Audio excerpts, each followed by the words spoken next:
Alternative Dig Talk. Real issues, real talk.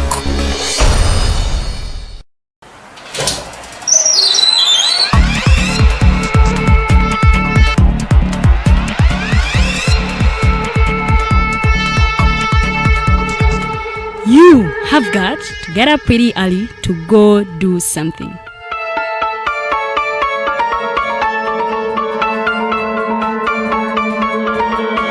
We are the Alternative Dig Talk.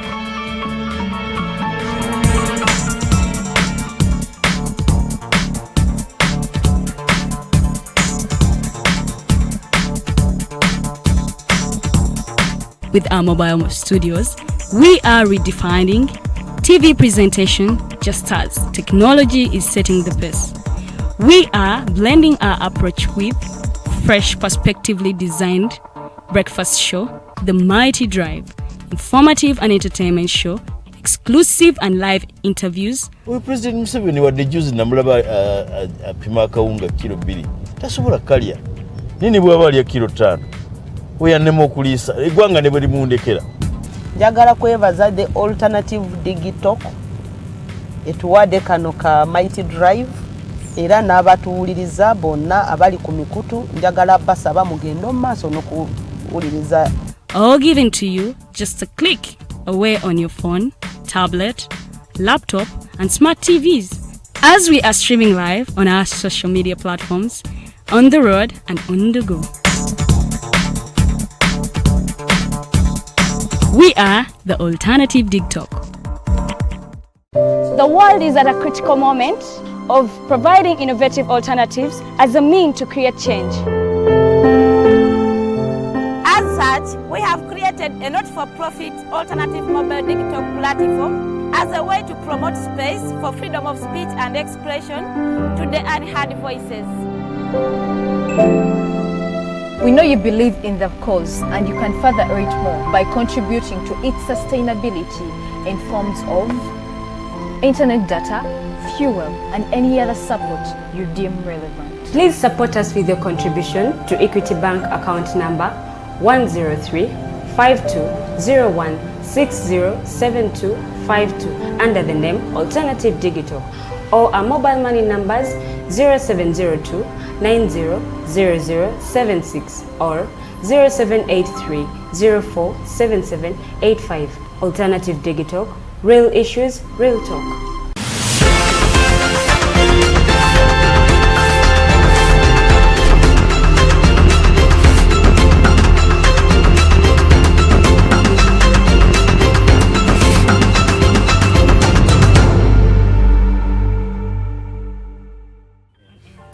Eddakiika 3 ezakayita ku ssaawa emu ey'okumakyambaniriza ku program The Mighty Drive.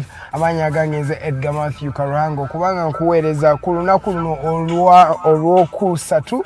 It's the 7th day of April 2021. Welcome to The Mighty Drive yet again. Insightful and exciting debate that we're going to be having today. Olunaku olwayo tugenda kuba tunyumya bingi nnyo to expecting a health equity expert ono lawyer naye okuva mu kitongole kya Health Equity and Policy Initiative Uganda bagenda kubeerawo wano omwami essomo agenda kubanga atwegatako mangu awo tubenga tunyumyamu naye nga atunyonyola ki ekigenda maaso the health facilities in terms of legislation and the legal aids ngabo abakolanga ba council mu kitongole kino kiki basuubira era bagenda kuba preparing batya ngabo abahipi okubanga batuweereza ffe aba consumers baabwe organization The Mighty Drive mwebale kubanga buli naku mubeerawo ne mwefiriza data wamwe kuva kusawa kumacha paka sawa 3 ey'okumacha muli awo mutulabanga muyiganga we munyumirwanga we tulabe engeri gye tunakulakulanya eggwanga eno communities gye tuva tambula mu ggwanga wano bingi nnyo ngawe nabagamba ku lunaku olw'omukaaga oluwedde Uganda yabuutikirwa ekyekango ekyokufa kwa Dr. Archbishop w'e Kampala Dr. Cyprian Kizito Lwanga omwami oyo abadde mwami musajja mukulu nnyo kiri awo abadde ndoza ayina emyaka 68. So he's been strong, he's been someone that has been really looked up to, who has voiced out injustices in every kind of discourse, in every kind of way. So up to now Uganda ekyali mu celebrate omwami ono nga bagenda okubanga bagenda kuba bamusendinga off okubanga muzika olunaku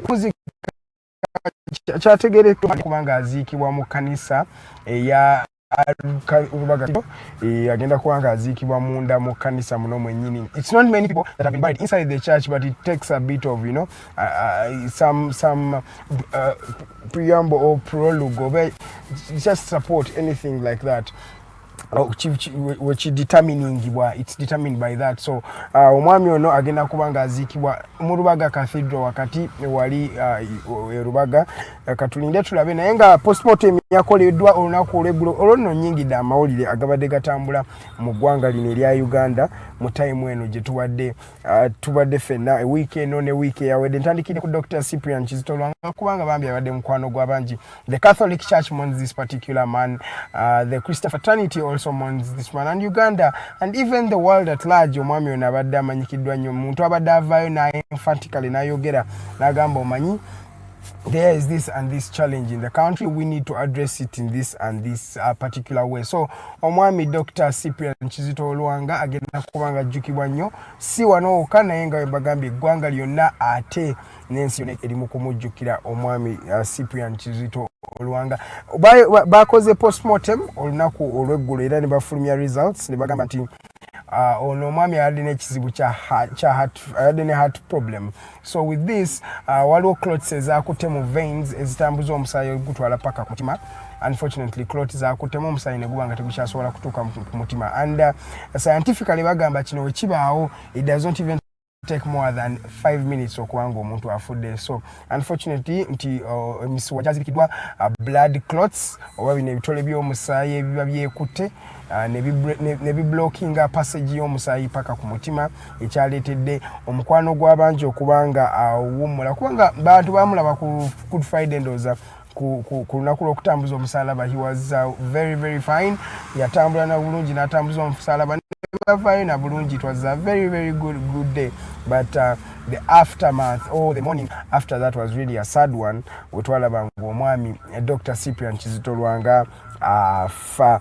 Catholic Church egenda kumujjukira, Uganda egenda kubanga emujjukira. Musajja badde teyeeri antama ayogerako wano abductions ne torture ebyali bigenda maaso eri bannayuganda towards the elections of January 7th. So January 14th yavaayo n'ayogera n'agamba bannaye mulekerawo okutulugunya abantu bemwina mu releasing.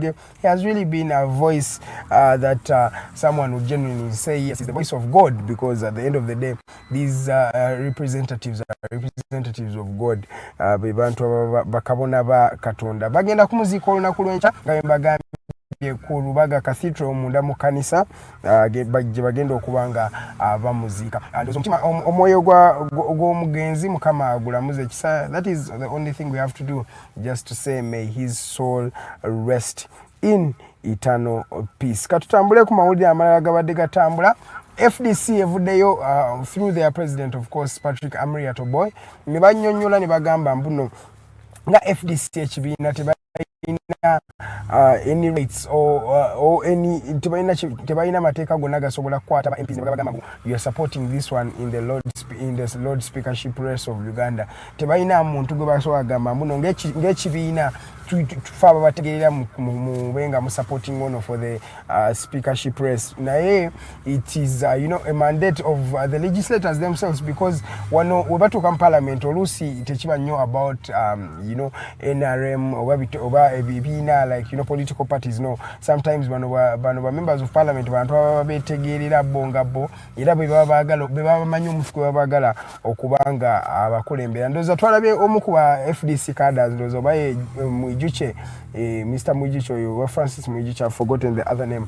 Naye omwami ono Mwijuche yavuddeyo ye n'alagamba agenda kubanga ali supporting omukyala Rebecca alitwala kadaga wadde nga Ssemujunganda omwogezi wa FDC ate one of the experienced FDC cadres ye yavuddeyo bulungi n'agamba nti agenda kwesimba we are expecting the FDC members of parliament, the opposition atali kuwanga bamusupporting. Netulabye already kino kireeseewo amatanka ne mangi wetwogerera nga abasupportinga omukyala Rebecca Kadaga nabo bangi ne mu opposition mwebali ne mu NRM mwebali kati yo ye nga FDC yavudde negamba tina right yonna esobola kuyimiriza omuntu yenna MP wa FDC okugamba mbu omanyi gwe togenda kubanga supporting Rebecca Kadaga because it's not in their power or mandate whatever nga tulaba it's vice versa with NRM because NRM yetera okutegeera negamba kati nga NRM to second inzono for the speakership wetwogera bo ba secondinga Jacob Olanya katulinde tulabe engeri kye kigenda okutambula naye nga NRM yali evuddeyo negamba mbu ndoza wali omukyala wa Central Executive Committee omukyala oyo mwerabidde erinnya katono wa NRM she's a very strong cadre yavaayo n'alagira ddala mbu Jacob Olanya yagenda okubeera speaker era secretariat ya NRM yegwetaddemu obwesige naye wetwogerera nga kirabika tulaba oteka ku excuse me oteka ku wait n'ogamba Jacob Olanya oba Rebecca Kadaga yanga emizani yekubiranye wa Kadaga because Kadaga I think because of the experience and because of the other support she has from other political affiliations it gives her an upper hand tutulaba nga NRM case wadde oba namala ne bekyusa ne bagamba manyi let us go with Rebecca Kadaga because it's a tight one but trust me Rebecca Kadaga is going to be taking it back. Katugende maso tutambuleko ku kigenda maso mu Bobby Wine's camp oba omwami Robert Kyagulanyi Center Robert Kyagulanyi Center nga we mumanyi president wa NUP era wetwogera kati ndoza leader of opposition because ekibiina kye kisinza ababaka mu parliament kuside opposition ababaka nkaaga mu bonna bava mu National Unity platform emotoka yeje bamu bullet proof candles mwagira bawo I think like a month ago yajja nesoke na social media abana ne bagimulisa ne bagisharinga mu groups zonanga olaba Kyagulanyi bagamba twafunye motoka empya kati tulinga president bulletproof footage bichi following this unveiling of the car twalabanga ne URA yavayo negamba naye ne motoka yayitawo emisolo gyaffe tutagiraba yatuyitawo Kate okutuuka ku mwami Kyagulanyi paka Nibavayo ne bakole thorough scrutiny oba betegereze motoka eno y'omwami Kyagulanyi Center balabe nti motoka kye kirimu ekyo ntirwaki ekoleddwa etya yayingira etya taxes ipapula byonna URA yali yagala esooka efune mandate egikola buko inspection wetwogerera nga court yabawadde go ahead babawadde green light ne babagamba kati mugende mwekebeje motoka ogutali musango gamba nga watagibbo ba anything like that it is okay you can go and check it out era twogera nga URA yakiriziddwa court okubanga bafune motoka ya Kyagulanyi bagende baji checking wadde Kyagulanyi adayagala bakikolere makage magere naye bo bagambe bagala bakikolere ku head offices eza URA so ino okuvuga motoka eyo agitwale wali ku tower of URA balabenge engeri gibanaji labamu nesimanyi obe navayo anytime soon kuba ebintu kasita biyingira mu government tundrayo omusajja ndoza kuva 2018 bachagina area Arua it is still there okuva ndoza yali incident ya Yasin Kawuma yakubibwa essasi eryamujja mu budde 2018 ndoza bali mu by election ya Arua municipality ya omwami the late Abiriga were amaze okuwumula twalaba a lot of vicious cycle ebyabawe Arua sagala mbyogereko nnyo kuba ndoza mu bijjukira ebisinga motoka ye yatundwa paka kati ekyaliyo bali tebagitanga kati bakotte neno empya bulletproof katulabo yo banaji obana baji maze banaji kwa green light okuyitako egende eddeyo wa mami Kyagulanyi kino jukka ye yagamba mukyali kirabo okuvamba na Uganda banje abegatta ne basondayo kasente ne bamuwe kirabo okubanga bamukuma kubanga byayise byali bingi amasasi mangi ndoza twala emotoka ye eriye wede Land Cruiser ye ya white eyo erabye entalo simanyi Land Cruiser white bazifuna mu kubanga n'omwami besije ja ineyo wetyo erwanye entalo ze kuva I think around 2011 myaka 10 nga akyatabala na motoka eda kikaziri 15 ezakaita kusawe emwe yokumacha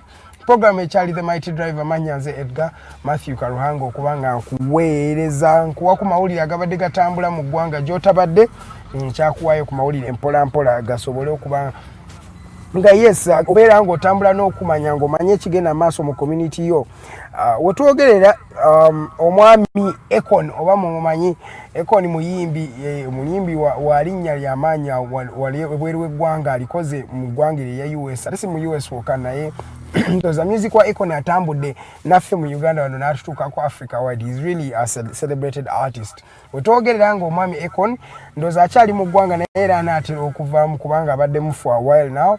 Yajja na meeting President Museveni aina projects adatandika throughout all African countries. Abadde agendayo nga ayagala kutandika the Ekon City yakitandikira waabwe Senegal ekikazaalibwa Senegal wadde is a citizen of the United States naye nga heritage ye oba background ye roots ze ziri mu ggwanga lino erya Senegal. Yatandikayo Ekon City wawadde abantu bangi amasannyalaze abawadde businesses bangi batandikidde in terms of helping people and helping the communities in Senegal Dakar because bambi musajja wattu kati eyo agada spreading that I think the love spreading in other African settings yani Uganda fortunately naffe mwe tuli omwo. Yagenda na meeting President Museveni nga amaze okujja mu ggwanga boogere ku Ekon City enaabeera etya naye mweno time tulabye nga meetings bangi abantu bangi bagambye mbune ekyamuleta ayogere ddala mbu abadde azze kulaba muganda mutabani taata we General Katumba Wamala bingi bibadde bibungesebwa ku social media okwo nti nno beefaanana naye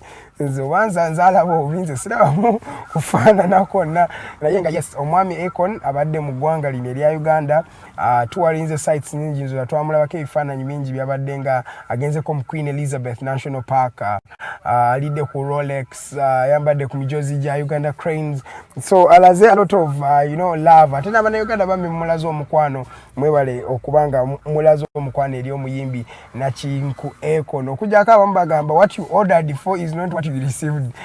Ekon bagambe naku zina wadde akaddiye that is how the circle of life is. People grow and age is just a matter of stage nti woli n'emyaka gyo naye things change what you were when 20 years ago is not what you are right now. In other case oba okyuse in terms of growth and everything. So Ekon wadde mbadde mugamba muno what you requested for is not what you got but Ekon musajja just lwakubakozeemu naye naye wadde okirayo ddala nti that was the celebrated international superstar. So wetwogerera nga mu ggwanga akyalimu olunaku lweggulo yagenze n'amitinga Lieutenant General Muhoozi Kainerugaba ono ye first son oba mutabani wa president wali ku headquarters za SFC yabaddeyo ne beekubye ne ku bifaananyi okujjako kye neebuuza. Up to now, the SFC has not yet been mandated by Parliament. Tebamanyi kino kitongole, but it's fully fledged and it's in operation by any headquarters number. It is really something that is hypothetical. It's for me, just omuntu alowooza okwerowooza ngamba naye what is the next stage for Uganda okubanga oliawo omuntu nga gwe ng'ekitongole kiri mandated by Parliament tebakimanyi mu mateeka ga Uganda naye nga tekyo mwatu kikola ne headquarters kiziina ne budget kifuna yakyo naye ng'ekitongole ng'ekyo tekimanyikiddwa naye UPDF yemanyikiddwa eri mandated by Parliament naye the SFC the Special Forces Command up to now it has not yet been mandated but it's fully fledged and it's under operation and the head of it being Lieutenant General Muhoozi Kainerugaba, this first son to the president. So wetwogeranga Ekon akyali mu ggwanga katulinde tulabe analivinga lunaku ki oba anagenda ddi nekyensuubi yandoza at the end of this week he will be leaving going back to the United States of America. Such omanyi bano abantu bajja mu ggwanga lino it attracts other people to come so sometimes kiba helping and boosting the tourism sector of the country. Edakika ziri 19 ezakayita ku sawa emu ey'okumakya program ekyali the mighty drive amanyanze Edgar Mathew Karuhanga. Then ebigenda maaso era still in the political world omwami Elias Lukwago Bambi andoza luli yafunamu a bit of a challenge we yali mu kusabira omwoyo gwa Dr. Cyprian Kitolwanga yafunamu Bambi a health problem ne bamurashinga in the hospital naye wetwogeranga bamudischarge nze ne bamugamba agira umulako afune a bit of bed rest abasawo bamugambye era bannakampala mwenna bamulonda because Bambi Elias Lukwago yalondebwa abantu abawere emitwalo 3 abanna Uganda so that means many people who take him as a leader and people who love him so much or genuinely so wetwogere ngo mami Elias Lukwago yeba amugambye asooka agirabirako wakawumuleko tulabenga obulamu bwe budda mu nteeko ndoze mabega kawo bamuddusa paka kwa kan hospital mu Kenya ebigambo bingi ebyali bibungeesebwa nti omwami ono batuuka n'okumubika ne bagamba mbu Elias Lukwago afudde ate nga bambi kyali kikyamu yayita ina kyafudde musajja yali ali fine and just because you had a challenge na yafunye medical conditions but he wasn't dead so yavuddeyo olunaku lwaleero ne bagamba mbu omwami Elias Lukwago is under is very well, he's not now so bad, he just needs to have a bit of bed rest so abali mumusabireko omukulembeze wa asobole kubanga atereera wetwogera nga tufulumyeko Kampala ne Buganda tugendeko ebunyoro eyo Bunyoro yajjukidde kabaka wabo Omukama Kabalega yafuga Bunyoro I think in the early 1900s prior to the coming of the white man rule in Uganda by then. It was all about because by then these states were independent. Bunyoro, Buganda, Toro I think had just got its independence as well. Nkole had not yet got they made an independence. Twalabaneyo waguleyo the Teso region na obaina their cultural leader. So in terms of history, Kabalega has a rich history himself. This gentleman is the first, I think. You see, isn't he the first Ugandan to have defeated the white man rule? He has defeating the white man rule before the occupation became inevitable. Nabalaganti omanyi nze sebo mfane change Kabalega sebo yafane chiche yasobola okuwangula bateno but nonetheless civilization had to catch up with him era abali abasajja bakwata mundu abazungu bajja ne bamulagako ne bamusobola okubanga bamudismantling ne Buganda yennyini yagirwanyisako n'atwala amasaza gaabwe I think njakubuzaako producer ngendoza kwaliko buddu oba ne Buganga izi one of the two, both of them wendowooza naye ng'omwami ono Kabalega is still remembered and he has a rich history in Uganda and in Bunyoro at large to be one of the most charismatic leaders with that generation in the 1900s. That is Omukama Kabalega olunaku bamujjukira yabakolera ne balaba ntino omusajja yeetaaga okujjukirwa era bino ebintu bye twetaaga okukolanga tukolemu a bit of self reflection tujjukire abantu abeetaaga okujjukibwa naye okujjako saawa bukabe boogerako naye there are some people who have a rich history and are worth remembering at the end of the day. Edakika ziri 23 ezakayita ku saawa emu ey'okumakya kambawe by'emizannyo then ndabe engeri gye tusobola okumalirizamu tuyingire mu segment endala. Champions League yazanyira olunaku lw'eggulo twalabye nga tiimu eya Manchester City yakubye Borussia Dortmund. Manchester City is one on the lookout because they've been winning games in the Premier League, in the FA. I think they still have their dreams of winning the quadruple. The quadruple kwe kuwangula ebikopo ebina mu season emu. It's not many teams that do that. I think last season it's Bayern Munich that have done that, and I think they are the only team to have done that 2 times. Bachikola mu 2013 but damne bachikola mu 2020-2021 season. So wetwogeranga Manchester ayinga that quadruple achali mu FA achali mu EFL ali ku final ya EFL ali ku final ya FA Cup ali ku quarter finals ya UEFA Champions League then yachakulembedde table ey'Ebungereza. So Manchester City yakubye Borussia Dortmund goals abadde 2-1 wali ku kisaawe kyabwe kya City of Manchester Stadium mu Manchester. Katulinde tulabe second leg egenda kubeerawo next week on the 14th era bagenda kuba bazanya omwami ono abasajja bano bagenda kuba bazanya tiimu ya Dortmund naye bagenda kubeera ku Signal Iduna Park wali mu Germany. Banaagujjayo omanyi ekivubuka ki Erling Haaland kirina engeri gye kikubamu goola ku Borussia Dortmund tekisobola kwewuunyisa ne baba nga bagukimye wali mu Signal Iduna Park mu Germany. It might not be something that is very easy at the end of the day. Ate your Champions League, the Champions League specials or the generals, Real Madrid yakubye Liverpool goals 3-1 mu kisaawe kyabwe wali ekya Catalunya ekya Stadio Santiago Bernabeu wadde siwe bazanye enaku zino. I think bazanya mu Alfredo Di Stefano ekisaawe kyabwe ekya under 21 because Bernabeu ekyali under renovation wetwogerera. So bakubye team ya Liverpool bagikubye goal 3-1 naye kineewuunyisa. I thought Liverpool would do better because team ya Real Madrid tebadde na abasajja baabwe ab'amaanyi ab'enkizo. Sergio Ramos yadde ali ku bench, Rafael Varane yadde ali ku bench, Dani Carvajal yadde alina injury. Remember bano abasajja be ba starters abatandika omupiira tiimu eno ya Real Madrid naye okubanga backs basatu tebali mu game nene babali kuba goals eziwera ebbiri. That means it's a shame on the side of Liverpool because they had Mohamed Salah, they had Sadio Mane, they had Roberto Firmino Barbosa and Diego Jota on that team.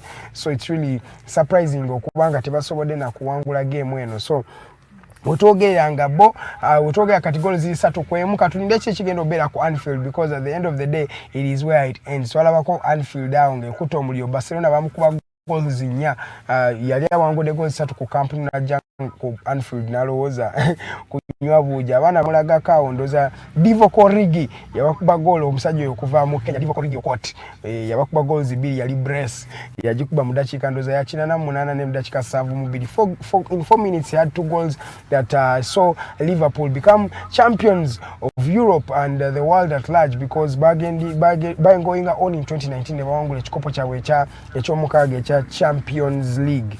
So etwogeranga first half wedde ya Champions League leero tugenda kuba tulaba Chelsea ngezanya FC Porto mu kikopo kino ekya Champions League, then PSG egenda kuba ezanya FC Bayern Munchen.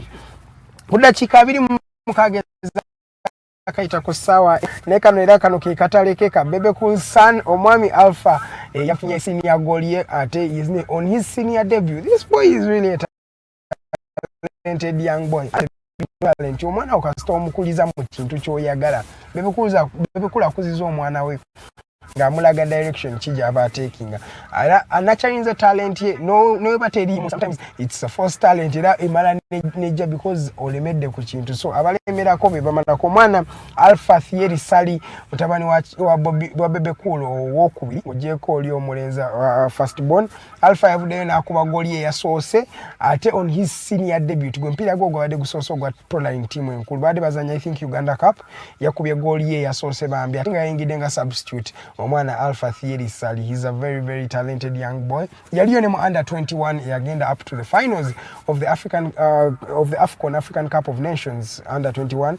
Alpha Thierry yaliko yo team yali mundo za bakayondo Habibu yo banji ba Bobos be Karuhanga bonna bali momo. So normally Alpha Thierry omwana tabani wa Bebe Cool yatandise game ye yasose professionally na azanya ya pro line na akuba ne goal ye ku debut mu kikopo kino echa Stanbic Uganda Cup. So a special congratulations to Mr. Bebe Cool kubanga ndoza yamwade hago mtabani wenga yakubye gole yadukide watatawe. It was really a beautiful moment in the football history of this country. I'm one who believes that Alpha Thierry Sali will even play in the Premier League one time. Why not? He has the talent and he has the zeal and the morale. Why not play for the Uganda Cranes and also the English Premier League at that? Nothing is impossible under the sun. I know msomesanga watu wagamba. Nothing is impossible under the sun. Program echali the mighty driver manyanze Edgar Mathew Karuhanga ku adachika 28 za kaita kusawa emweyo kumacha mugenda kunzikiriza kondo za ngende for a short commercial break. Wenkomawo tugenda kubeera tuchali ku the mighty drive amanyanze Edgar Mathew Karuhanga. Let's go for a short commercial break and we shall be back.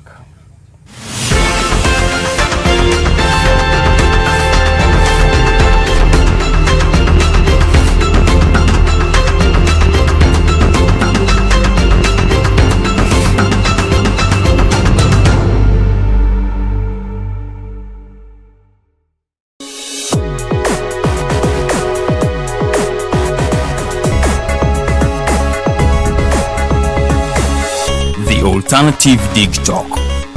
Real issues, real talk.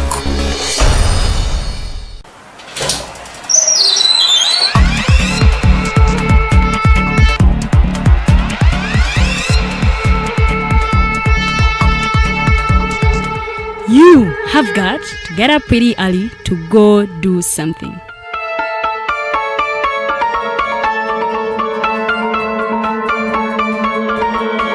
We are the Alternative Dig Talk.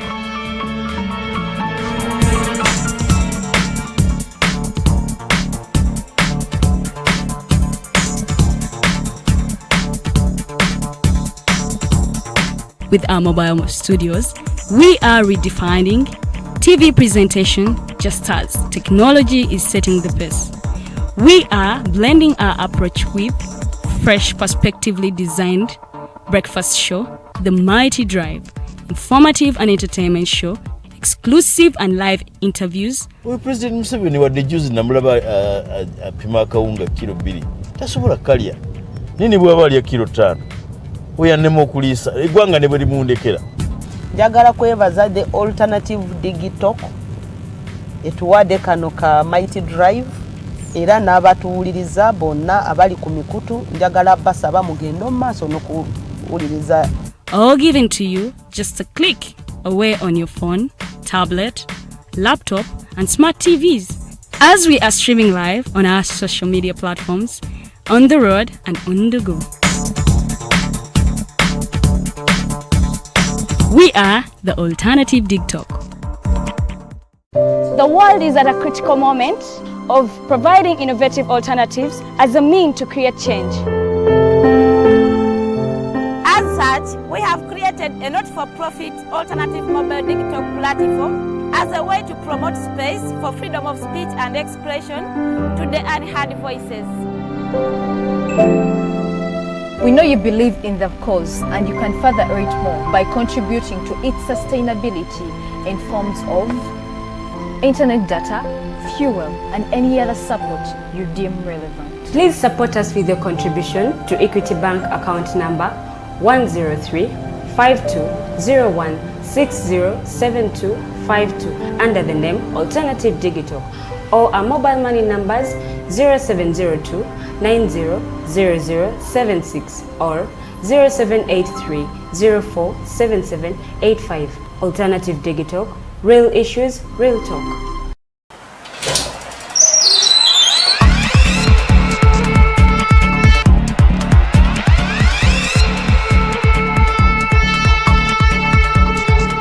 You have got to get up pretty early to go do something.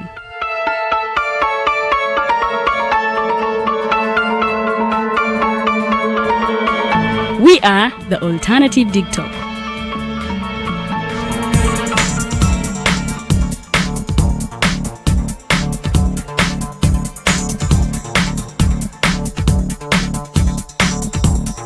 With our mobile studios, we are redefining TV presentation just as technology is setting the pace. We are blending our approach with fresh, perspectively designed breakfast show, The Mighty Drive, informative and entertainment show, exclusive and live interviews. We President Museveni wadde juzi namulaba apima akawunga kilo 2 tasobola kalya nini bwaba alya kilo 5 oyannema okuliisa eggwanga ne bwe limundekera. Njagala kwebaza the alternative digital etuwadde kano ka Mighty Drive era n'abatuwuliriza bonna abali ku mikutu njagala basaba mugende mu maaso n'okuwuliriza. All given to you just a click away on your phone, tablet, laptop and smart TVs as we are streaming live on our social media platforms, on the road and on the go. We are the Alternative TikTok.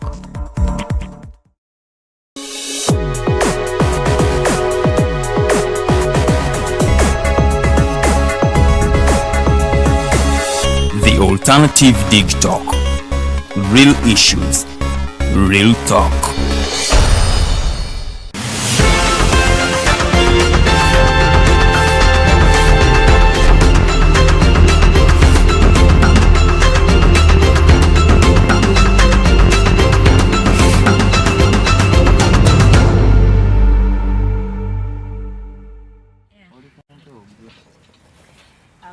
Amalungi mukwano atukererako buli lunaku ku mpewo zaffe za the Alternative Digital. The Mighty Drive ye program gy'olaba ebeerawo everyday Monday to Friday saawa ebeeremu essaawa 3. Farida Bikobere is my name. I am working with Edgar, Mathew, Karuhanga and Mukose, Arnold, Anthony. Tubadde tulina okuba n'omugenyi waffe olunaku lwa leero Council Esom Peter Obore. He's a human rights lawyer. Atenga he is the legal officer or HEPI. Anaye tufunye mu buzibu ffe nga tiimu abadde Mighty Drive ne tutasobola ate kutuuka badde omugenyi waffe mbudde ne tumureschedule nga tujja kubanga ate tumuleeta olunaku olulala olwaleero atuyise mu ngalo nga omuganda wagamba omanyi ebyoma bino bye tutambuliramu ebyabazungu tosobola kukidetermininga nti kino enkya tetukigenda tutambuza oba kiyinza ofuna obuzibu so mukeera bukeezi ne mulaba nga ate programu yamwe bwe mugikoze si bweri naye ate tusobola kwetonda tubeetondera nti ate twabasuubiza omugenyi n'atajja naye nga tubasuubiza tujja muleeta anytime okuva oyinza okuba Friday oba next week tujja kubanga ate tubeera naye mu studios nga twogeramu amateeka twogeramu health equity twogera human rights atubuulire what inspired him to do law lwaki abaana ennaku zino abavubuka beetanidde nnyo okukola amateeka oba yeri ssente kati mu busomesa kirabika tekyali ddala ssente fe abaasoma obusomesa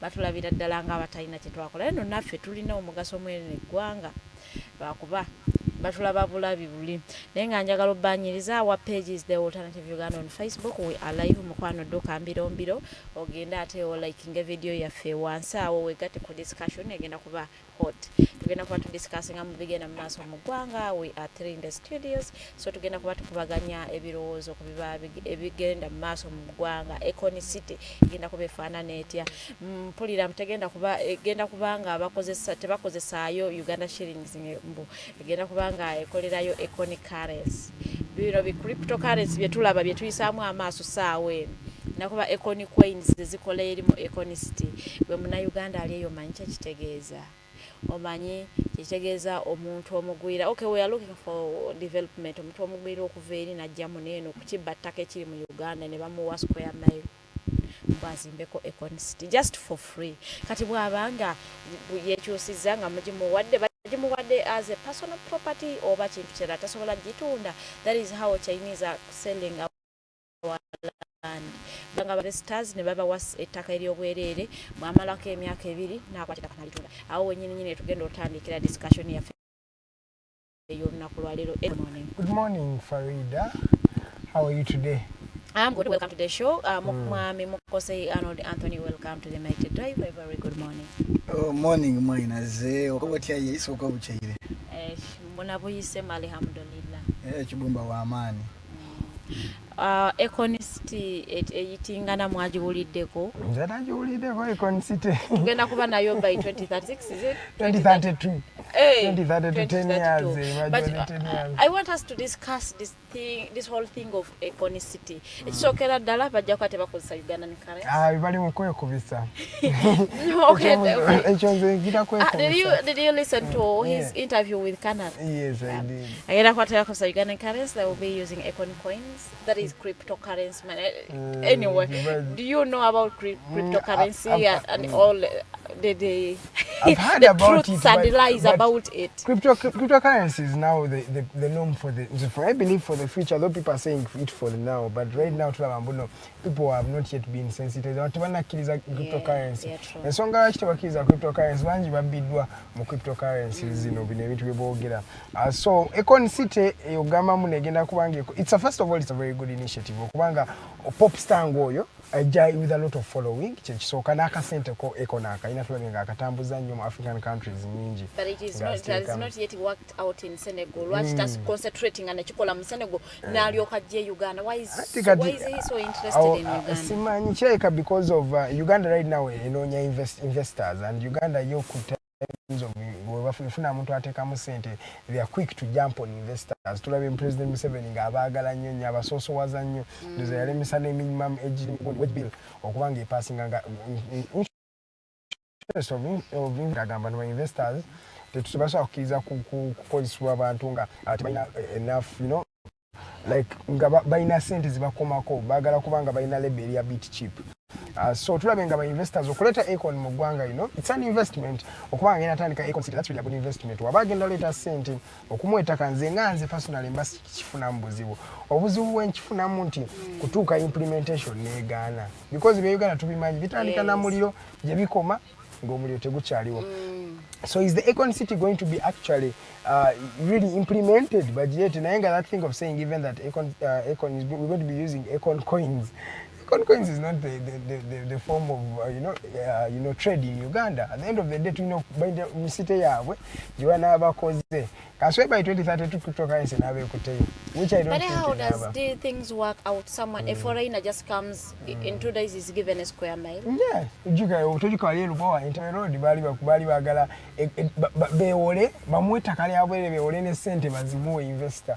Kati abo investor betuteetaaga. So awo Munnayuganda so wakkiririza nti bino ebiyenjesebwa nti omwami omukulembeze w'eggwanga lino afuna abo abantu abali influential abamanya n'abaleeta n'abateeka mu ssente ezize n'alimbalimba bannayuganda nti ssente zaabwe. Kikolebwa nyanti kyekimu kyembire ni mugamba bwa investors kasitaba nga baleeta investor nga investor si bino bibadde baleetanga ba investor nga bibawa ssente at the end of the day kibasobola okukolera gwe Farida ne bagamba mumanyi Farida tukufunidde ssente gendo zimbe wali eddwaliro because you can do that as well. Yes. It doesn't need an investor. The difference between you and the investor is that the investor brings money. Yinje tubatumbalako mbali atwetia sente azongere mu economy yaffe. That means we are growing, we are also getting much more money in circulation. Ekibadde ekizibu mu Uganda kati mu sente ntono nnyo in circulation kibula abantu bakaaba nnyo. So the good thing Econ has made a name for himself. Econ is worth over around $3 billion. That means he's a very wealthy man. Musajja ine ensimbi zazikoze tumulabe, he's a celebrity, he's a brand. Wabaze natekamu Econ City nga agenda giteka actually ngegenda cooperating mu ggwanga lyo. It's okay nzikiza mu kwa italakira kubanga bano investors batuwadde tuwanga sente ngobawa nagenda mu comedy we.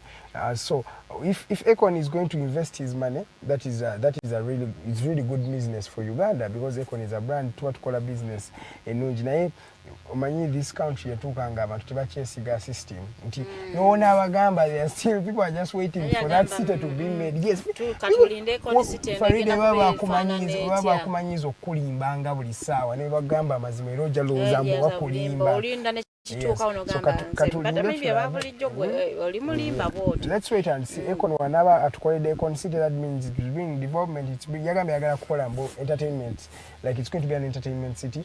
The Uganda a lot of the entertainment industry employs a lot of people, which is true, because about entertainment industry balaba bayimbi bano bichi. There are many artists, they are young artists abato but you have that vision kati obo bakolede kitongole ekibina many poets, what there is a lot. So obo bakolede city bwetu bambi obo bakuteko bongabo if it's going to be done, and I'm using if, not when, because if there is an impossibility somewhere. So what impact does it have unti omuntu ate omukulembeze w'eggwanga asobola okukwata ssente z'omuyi w'omusolo n'aziwa omugwira n'alimba ati omugwira ali mu kuinvestinga using our own money? Impact gye kirinaako naddala ku development y'ensi? First of all, in that myava kyokubanga olimbye okubanga olimbye bwotyo oba oyonoonye generation kati abaana bakula amanyi okulimba, so that is a very very big challenge. Twetaaga tube bantu, like you do something you're no longer doing things just for the sake. Chikole ngo chikosa mutima bobogambe mbogenda kuyamba abaana oba okoine ekintu kyokola initiative ina begenda okuyamba ngashuwe yambye abantu abo benyini si bino batulimba bwate kigenda kola kitonde kitakola nogenda nogamba olese investor tino mu sente. At the end of the day you're lying to yourself ngagwe because we gwanga itakula nera it is you kali ausukwe kwe bagamba nti buli omu mu Uganda mno yekolera yeka it when ndifena yomukulu katonda yatugata fena, which is very true. Yeah, so that is the kind of leadership we have in this country. Mukose, Arnold, what do you have to say about the econicity thing? Nzenga omuntu oba Munnayuganda yenna sina buzibu na investments na ba investor. Obuzibu bwange buli kwani investor. Era investor oyo bichi byatuleetedde na bichi byatumuwadde. Investor between ye economy. Ebiseera bisinga tulaba investors bangi nga fa bataddemu ssente. Basically investor yoyo okusaba kuteeka lya Uganda olina okubanga bwe masabide mitwalo 10 ejja $, kwa account yo. Yawe investment policy bwegamba ngoli mugwira. Naye bano Bannayuganda bangi abalina millions of dollars kwa account zaabwe nga local investors nga ne government yebeewolako by the way. Era bw'otunuulira ebbanja tulina erya domestic debt then kumbi lyagala kwenkana na lya IMF ne international debt. Naye nti bainvestor abaffe tebafunye kye balina kufuna ate abagwira ne bafuna ekiri abunomo njya kucho tugende eruboba bolunira sente zabatekamu nyingi nnyo vis-a-vis kyebatuleetera bolunulira nti benefits oba kiwaliise kasenda baguzi gwe babawa ali abunomo nti one bw'oba investor tosobola kwegulira ttaka then toba investor kuba eriyo kyebatugamba nga basics of investments olina okuba ne capital olina okuba n'ettaka olina okuba n'obusobozi bwa labor then government nekukwatizaako either mu musolo ne bagamba nti ogenda kumala myaka 5 myaka 10 nga tuwa musolo naye ne waffe from day one tukwate ettaka lya bwerere therefore kyoddako tukwate ne capital nekambuza ettaka lino lyebagamba teribeera ku bantu teribeera ku batuuze oba babasenda busenze nga bwe kiri that's why owulira kibba ttaka bw'obanga obadde ogoberera kiyandongo sugar nti ojja kwekanga nti kwaliko abantu nakati bakyaliko naye embeera gye bayiseemu abantu b'ekiryandongo Masindi nawo oiro corridor abantu kye bayiseemu tewali kyagadde bantu balabana kukiyitamu naye kyeŋŋamba nti bwebanga investor amuwadde ettaka nemuwa capital nemuwa cheap labor at the same time nemugamba genda kumala emyaka 10 ng'osasula musolo kyo kitegeeza si investor mba mukozeseza nze nfuna amagwana kubba bannayuganda nti mba noonyeza kulya akalako okubba bano abasajja batubbye naye tebamatidde ne batandika n'okuleetawo pseudo investors abataliyo nti Farida jangu ku kyalo wano oteka supermarket neefule nti yo but at the same time nga yange nenkuwa benefits nenkuwa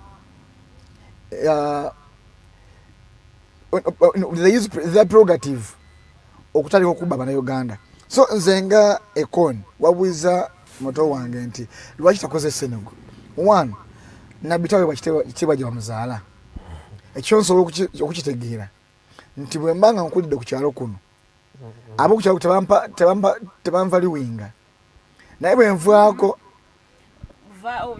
kitiibwa ne business byanjawulo yes kubanga bwenkeera kumakya nenkola business wano kyogamba nti bagenda kuvaawo ekansanga bagende bagule mu tawuni olwokuba nakulira wano nzaliddwa wano tebasobola kumpagira ekyo kirabika nti newankuba business bwebanga bategedde nti ya Arnold agamba yajewase namubbi naye yes kyongamba nti yasena gwayinza okwata mumatira ngo baliwo mutamatira abamu mutamatira bebe kulu tebamatira Edikenzo tebamatira kamini amayi mutamatira ngaba na Uganda naye bwafulume gwanga eri bamusivinga nga hilo nti naye ayinza okubanga eSenegal okuba mwana waabwe abamayinza abo bemulugunya nti yeduka n'okudduka n'agenda mu America ng'alaba asala bwe temuyamba so nti ekyo kyokka kiyinza okubanga ewaabwe tebamureceiving naye ng'ate bw'anajja Uganda tujja mureceiving investments ze tuziwe nze kyokuba investor kiminaako obuzibu but engeri gye tutitibyamu ba investor n'abamu nga bampewo n'osanga investor ng'alina investment license naye ng'atembeya pans ng'ali mu mandazi ali mu restaurants nga si Munnayuganda si mutuuze naye nga akafaananyi k'omuyindi nga kakola rounds ku social media nga ayaze bufyumo bano downtown kajaawo batunda mutwalo ng'ateesewo naye akadeya ake atatundubali n'atika ko perfumes kati nga abaana babuuza be bano bainvest atira kuhamutawanza watira okubeera oyo wa perfumes naye ekyo nyinza okuba simumanyi ayinza okuba Munnayuganda ayinza okuba nga yes nga Munnayuganda nga si investor so tuleme kulebolinga buli muntu atali wakala yaffe nti oyo investor naye kati laba investor kyakola abamu nabo Bannayuganda sometimes abamu naddala abayindi bazaalibwa muno nze mbasanga wali ejjinja boogera olusoga n'okunsinga ngayogera omuyindi ngayogerera ddala olusoga n'okusinga nze omusogo yaze kuba lwakwa nti nze nakulira nnyo eno bali ejinya bakuba bulungi nnyo olusoga so baganda I mean bana Uganda so they are not investors naye nze njagala ntunuulire bano ba foreign investors betuleeta tetusobola kukwata okay ne tugamba nti yadde kale befuule nti esente zaabwe naye si zaabwe baleme kuziwa ba foreigner baziwe bana Uganda bennyini nnyini zikolere kale zikole omulimo nga bana Uganda be bazikozesezza anti kyasize okufuna obuzibu nti one ekisobola okuteggwanga mu lugube abakulembeze tebamatira abakulembeze baffe tebamatira tebakuta nti osanga omuntu namukono gwange mu security atera okungamba nti nze I don't complain of the salary I get. Reason being nayingira amanyi omwendo gwenkola ki gwengenda ofuna kani nakola nnyo for the promotion the more I get the promotion n'omusagwa nkulinnya kati nze bwenga kumacha ningamba sasulwa bubuyi kiba kitegeeza we muna yingira nga gwe mulimo gwendinulidde ninakola nnyo not until nfuna omusaala era amazima bwe omuntu investment zalina n'ekifo kyalina amachinga n'osanga olwaleero munabyabufuzi n'akwata obuwumbi 3 n'abuteeka mu campaign eyawa MP naye nga bw'aba ng'afunye benefits zonna nga tatadde expense simanyi abalonzi bange agenda afuna akawumbi kamu mu bukadde 3 mu myaka 5 n'akwata obuwumbi 3 n'abuteeka mu kawulo abaga kuzijjawa nti abakulembeze baffe bennyini obubbi obukulupya obulabbayi omulugube bibasingidde omuyo gw'eggwanga nti ensonga kiraba ensonga ezibakwatako baziwa obudde kati nze tuli wano first bill mu parliament egenda kubeera benefits and remunerations of abaka parliament kwaba obuyinza ogereko omusolo ne benefits zaabwe era nze wano wensabira singa tulina enkola tutekewo akakiiko nga kakola ku bya misaala na benefits across the board oba nabyafuzi oba ani local government leaders bonna ne ba LC5 bajja kutuuka bagambe nti ate ffe twagala buli lutuula lwaffe twongezaako emitwalo 5 kwabe begerekera ekyo bakisigaliza naye tebasobola kugamba nti abasawo tubongezeewo at least 15,000 ekitegere nakati bakyabanja abadde bakola covid nakati bakyabanja naye tebuna byafuzi abanja njagala ombulire MP omu agamba nakabona emyezi 2 nga sifuna musaala basobola okwekalakasa ne parliament ne bajooja so nze ngamba nti omulugubi abantu baffe abakulembeze baffe tebatufuddeeko naye beefuddeko bukka not until nga tukyusiza awo ebisigadde ekyenyanja kifuula kuva ku mutwe ebyenyanja wana mupresident yabalimba mbafuna basimanyi awaddeyo half omusaala tubere bamazima omanyi tugala twerimba million 3 yabawemu kamusaala okay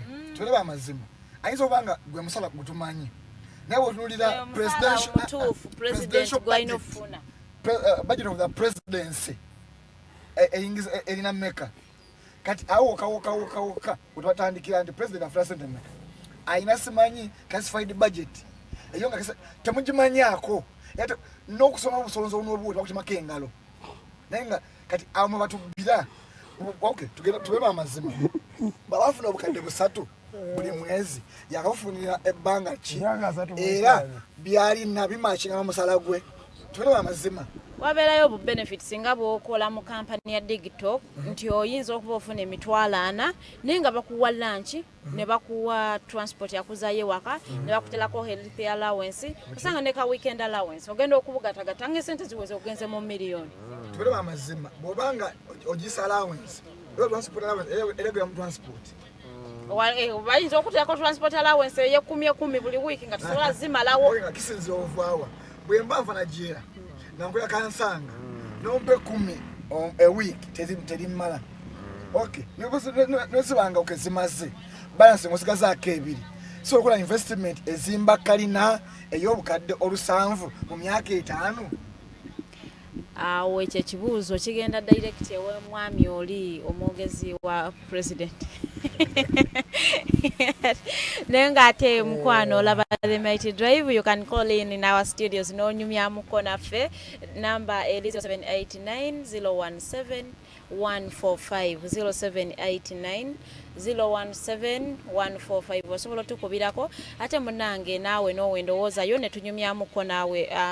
Discussion egenda kubeera exciting. Tugenda kwatunyumya kukwata ku topics ezibadde nga ziriwo nga zikwata ku gwo omuntu wa wansi. Twagala tufune experiences zammwe ze muyise mpaka wanene okuva mu COVID bwe yajja. Isinawe folia buzibu ki bw'obadde ofunye COVID wamufunamu abamu nno bamufunamu COVID. Abamu bamukoleramu losses. Osobola otukubirako mukwano n'oyogerako naffe mu studios ennamba eri 0789 017 045 0789 017 145. Twagala tunuulire nga tetunnatuuka ku experiences ezo tugenda zitukako ina wa second hour. Njagala ntunuulire taxes omusolo guno gwe bazze gwe batandise okubilinga mu parliament. Bills zino zibatandise okutebolinga nti ate okay twagala tujjewo OTT naye tuongeze 15% ku internet tax. Tubeeraawo nga internet tujongereko nnyo omusolo tukatinga abantu abaccessinga internet. Tutunuulire n'omusolo guno gwe baagala okuteeka ku mmotoka. Nti nze Farida okugula emmotoka yange buli mwaka ngenda kubangisasulira omusolo okubeera nga nsobola gitambuza ku kkubo. Buzibu ki oba kikosa kitya ekonome ya Uganda, mwami Edgar Karuhanga? Ekisooka otwogereranga threshold ya Uganda etuuse nga amabanja ge tulina gasinga national budget ya Uganda. Nti tutuuse mu state nga Farida niwe tusalawo omwaka mulamba. Netugamba tetugenda kuteeka sente masomero, tetugenda kuteeka sente mu kintu kyonna. Tugenda kusasula amabanja. Era tugasasula ne basigala nga bakyatumanja. Kyova IMF yatuuse ne World Bank ne kugamba threshold joina tetukyasobola kuwa. You cannot get another loan burden on yourself because it's too much. Tutuzenga it's too much tetusobola kukola ki kuddamu kwewola. Kati ekyo kiraga mbuno economy yaffe ebadde nnyo mu mabanja mangi. Twewola n'awali unnecessary n'oteetaaga kwewola ne weewola n'ogamba mutwetaaga ka supplementary budget katufune IMF kwegamba wamu otufuna loan. Chumula barigena ne batukola expressway no. Yes, expressway is the most expensive road in Africa. Nenga ate lulabika bubi nnyo it is very expensive. It's the most expensive now. Now imagine you're building oluguudo lwe bali bakukola nja Farida nkubuulire. Twafuna loan okuva mu I think one Chinese bank abagiyita Exim Bank. Yatuwa loan yatuwa milioni 3 mu 320 million shilling no $320 million ze batuteekamu. Naye sente zibatuwola raw materials ezazimba oluguudo olwo bazimportinga tebakosa sente za wano. Okitegeera abakozi abaliidinga babayimba abaleeta buleesi okuva China. That means at the end of the day bali sente batukolera ekintu ne baleeta raw materials surplus goods zaabwe batuzimbira oluguudo bo ne batu pricinga. Era tugamba manyi mugenda tusasula we muti sente bweziti. Ezo sente teziyingide mu ggwanga zenyini sente zitugenda obba bagenda zifunye bazitwalire. Obuzibu buvaawa government yaffe erowooza tetulina baana bali skilled kola mirimu ng'egyo. Obuzibu bwa Uganda nti sente twatuukanga kati abantu buli omu weefaako wekanga omuntu otuuka ne weerabira ne core principles because kati olwo tubiyitaga common sense. The labor bring the people from here, the raw materials muzigule wano. If you want the tarmac, we have everything here. Why do we have to import those things from China? That means sente tuzitwala eri nizi batuwadde loni eredda mu bali atolidde nga balibo baafuna dda. So they must have the art of getting more. For us we are still doing what? Starting from one. Kyova kati fe ekyo tulina mu birowoozo mbu buli we tuneetaaga sente tujagenda mu IMF tujagenda mu World Bank kati kituuse nga kitutuddemu tebakyasobola kutuwa jukira tulina economic sanctions oba tokimanyi. United States ina sanctions ku Uganda etwogera. Europe European Union yatebolinga sanctions ku Uganda. Britain abangereza England ina sanctions ku Uganda kwanga tebakkiriza mu nkola etali ya demokrasia avoid tulabye human rights abuses nyingi. So because of this a state is forced to go to you Farida because kati bote balina sente walawe bagenda kuzija sente ezikola byonna bye bakola bazijja mu bannayuganda naye exploit bannayuganda otuusenga kati you're just milking blood because ente wogikamenya mataka gwamu otandika kima musaayi kati wetwogerera baintroducinze emisolo 7 balina omusolo ku nnuuni balina omusolo ku gold balina omusolo ku motoka balina omusolo ku abakola benyini bagenda baintroducina omusolo gwa data. Imagine these days internet is the new oil, bagamba data is the new oil.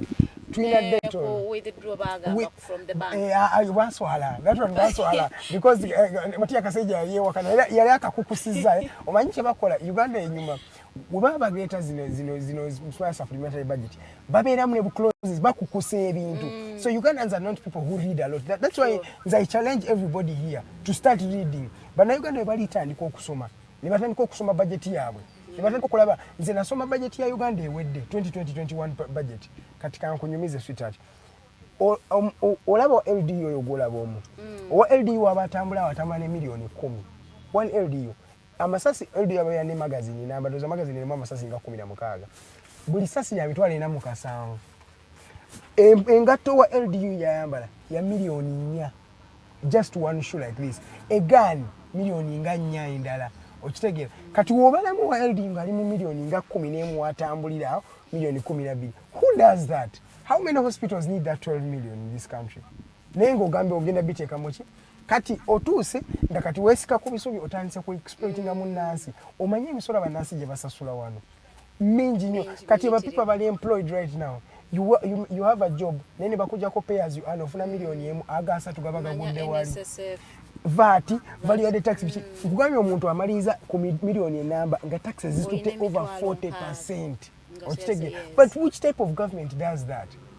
Apart from our government, kati batuse ne exports ogamba mbadde manyi oyina ku taxinga tugambe imports ebingira mu gwanga motoka katika kunyumiza taxes motoka people emotoka jola baje bayingiza because Uganda does not bring new cars. Yes. So because they are old cars they take a half of the tax, like tax any half of the price of the car.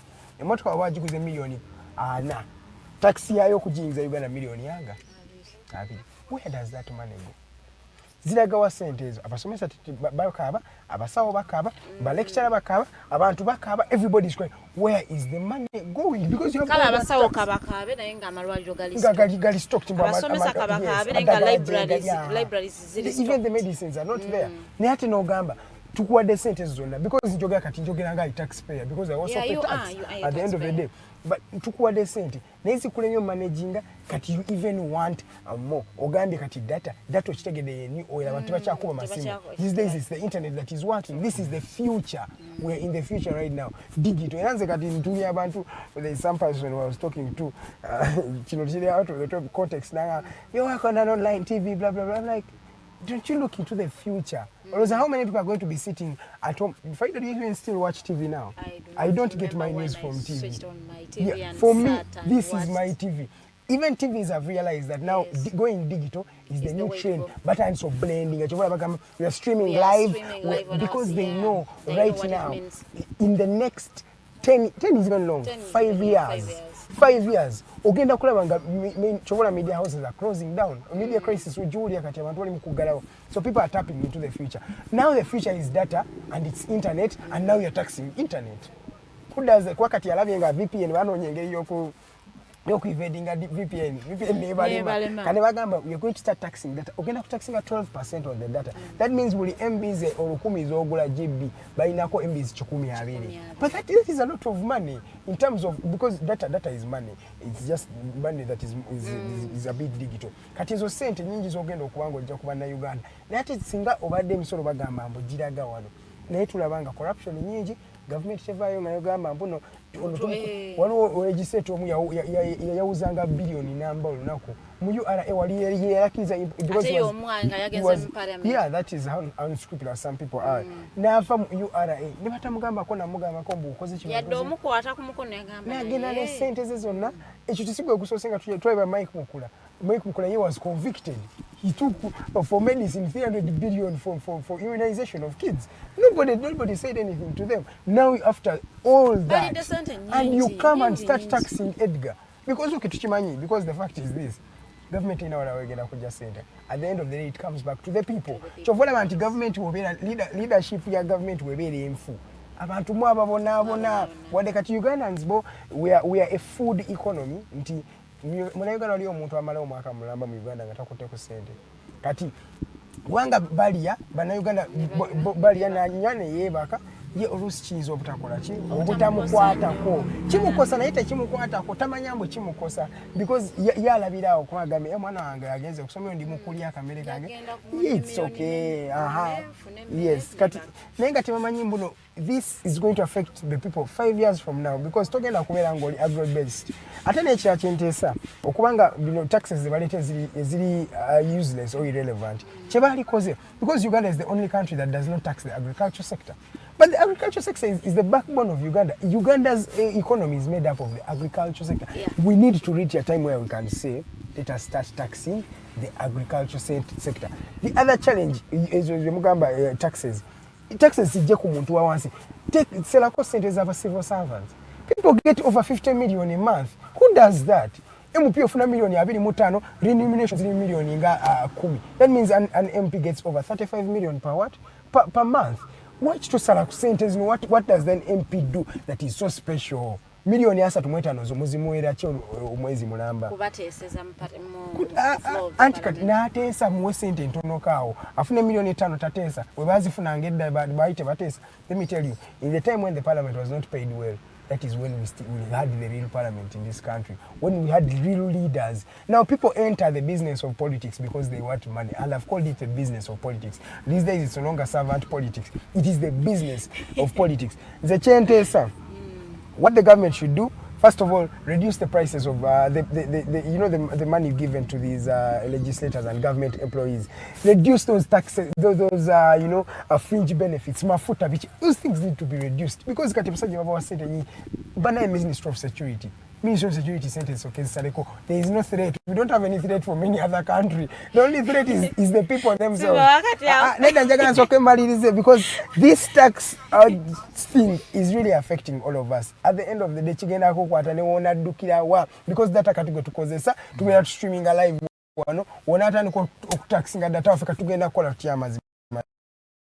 So the guys those taxes enuni je muri muku impose ndibagila impose control nsanvu eja webakusanga enuni ate baziwa China ne bazitwalira kwere ezo za China tezikwatibwa mu Uganda gold go exporting bagenda mutekako $2 kati $2 zone those things are really unrealistic at the end business of the politics the business thank you Edgar we are talking politics we are talking money and the whole discussion is about Uganda.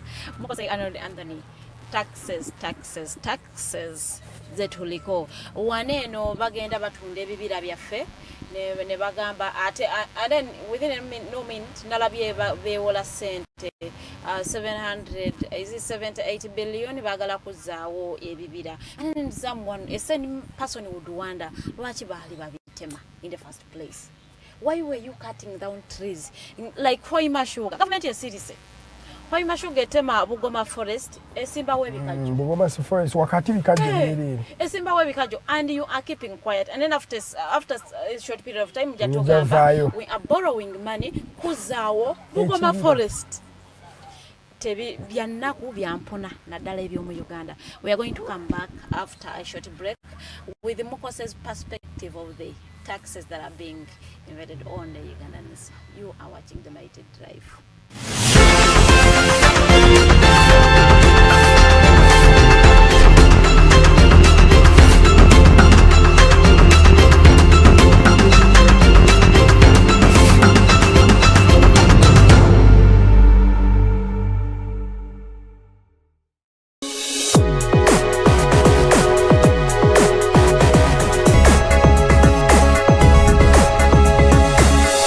Alternative Dig Talk. Real issues, real talk.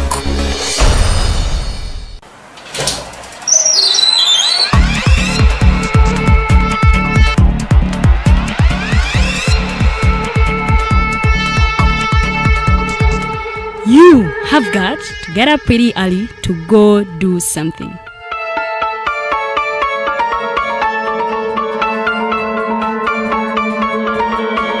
We are the Alternative Dig Talk.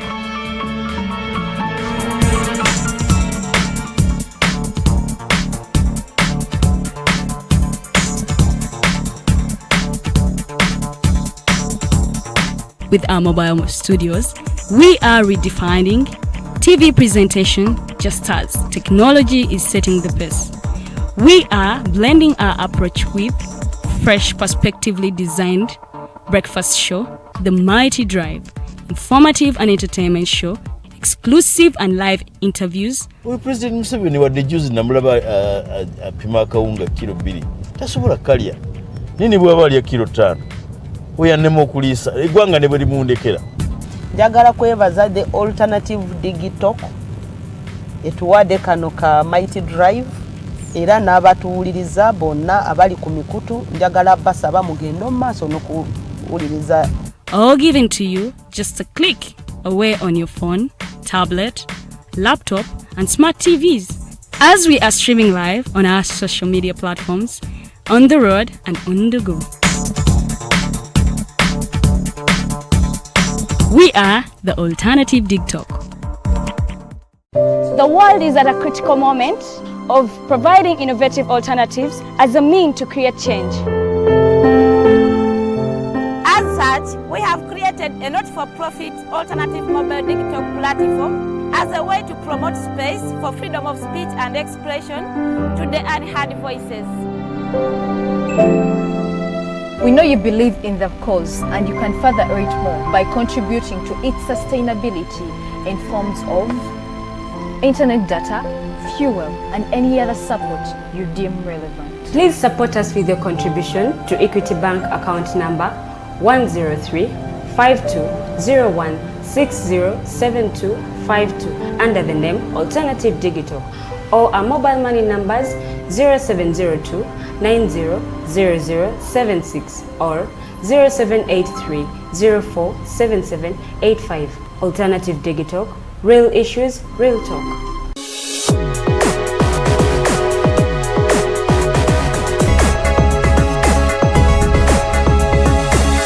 The Alternative TikTok. Real issues, real talk.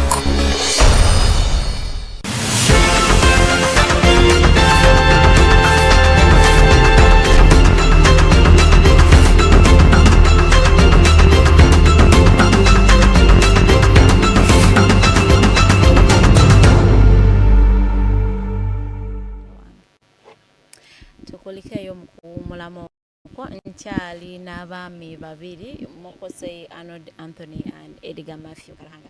By the way, Edgar is single. Yeah, I am single. Very single. And being searched for. Unsearchable. I'm single, unsearchable. But whoever oleta application, make sure you are smart.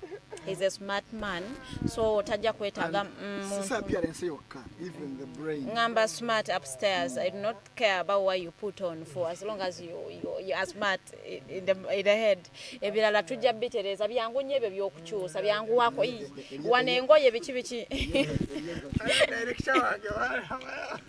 engoye bichi bino ngato byangu nnyo kwa tukutwala butwazi wali mu boutique shikamu mibiri ngembere ekyusa naye no wagulu eno wazibu upstairs wazibu nyamukazi omutamanye kufumba obanga owuli atamanyi kufumba.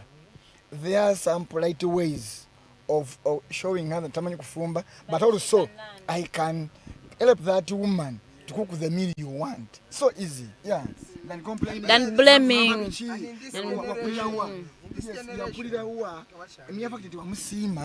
Then shape her to what you want. naye nga tonnatuuka ku nsonga ya muntu kusonga mu lumye lwaku wakulira why went you taught how to cook mukwano ewaka ne baba tebakukkiriza kufumba naddala abaana abawala. YouTube is there, it came in handy, it is just there, so you go and Google how to prepare pilau with liver. They'll give you all the recipes. They will give you step by step from step 1 up to the last step when your pilau is ready. So you do not need someone to teach you how to cook. That is how people are losing out on relationships, losing out on marriage, because we have African men. Their mindset even if it is brainwashed, there is a point that will not exceed. They will still have the other thing. I am a man, a woman has to cook. Yes. I do not have to tell you a woman has to come to my home when she knows all these things. I do not have to teach her from here. So ebyo tubiyiga nti bano si bazungu. Basajja baffe ba African ate kuva Africa Ugandan. African city asigalamu. Naye nga ate tubadde mu gwe tugendedde mu break nga twogera ku misolo egiyitiridde gye bateese ku banna Uganda. Oba okyali awo nga bakuteekako gwa withdraw. Oba okyali ku mobile money. Wachali ku mobile money basalanga mobile money naye kakati sawa eno bakusala mu MTN yonga yo ngoja yo sente ekusala ate naba URA ne bakusala noberanga. Let's talk about this. Right now Farida wofuna emitwalo 10 osobola gikola muki Ate ubujina chisa andabe basobola genda zikola mochi kati nganze mitwalo 10 tandika ku transport nakuzima wakawere okusookera ddala bwe mbandiddeko mbasi kyayinawo naye mitwalo 10 mbaso zisibamu enviiri just for 100,000. The cost of making the 100,000 mugwanga okufuna emitwalo 10 ng'ogituuyanidde amaanyi g'oteeseemu. It is a state that has reached a time nga batuse nga bavudde ku mulamwa gwennyini. It's too much. Life has been monetized a lot that people believe right now that money is literally everything.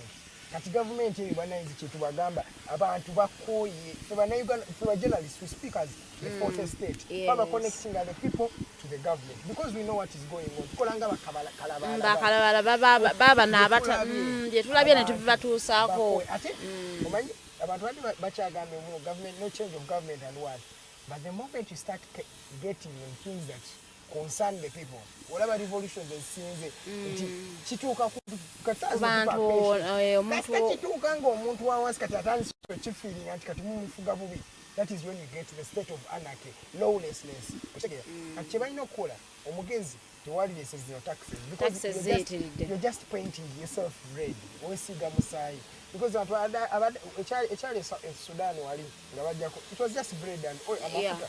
Kastagali yebei nibaga temwina kye mutugamba mutanso okuleta zi taxes zonna otanso okutaxinga abantu era abantu we batuuka ne bako naye olowooza Bannayuganda tutuuse kweyembera nti abantu bagenda vaayo beegugunge tetunatuukayo naye gye tulaga kuba kati the history is what makes the future.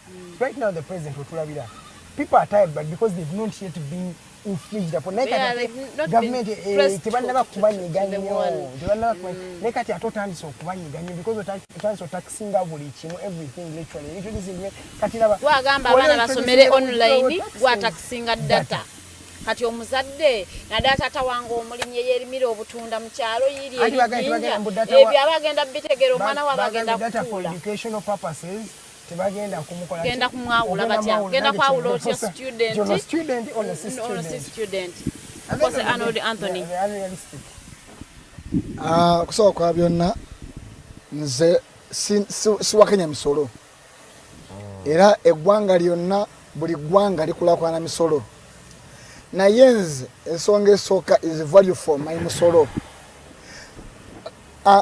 Namukono gwange bali mu states naye bangamba nti emisolo gye basasula mingi nti nekunaku agafuna omusaala baza asigazaawo nga either dollars nga 2 kuba yafunako mungi naye nangamba nti kasa shopping emmere ey'omwezi nangamba naye taguwulira kuba buli kimu akifuna taguwulira nti bwalwala afuna eddwaliro oba obujjanjabi transport afuna tiketi ya mwezi ya train esomero public schools okujjako nga yagadde kukyusaamu n'agenda okulya eri private naye angamba nti buli kimu nti buli kimu kyalina okufuna mu musolo gwe akifuna nti okay ayinza batafuna ziweereza waabo waka ene Uganda nakola investments e Uganda nga bwe yali agadde naye basics of life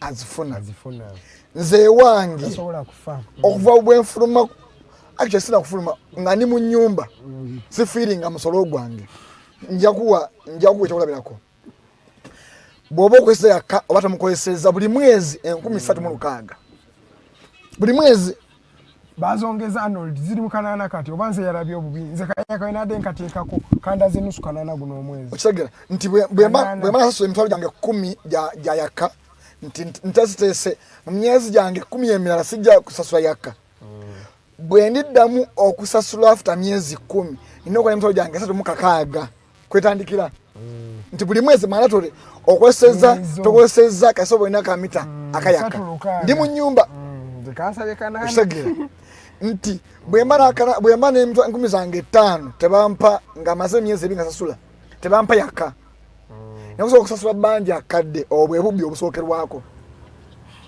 nti gye bayita value added wali badde yeyo value eyongerezebwako ku service naye kati even before nsasudde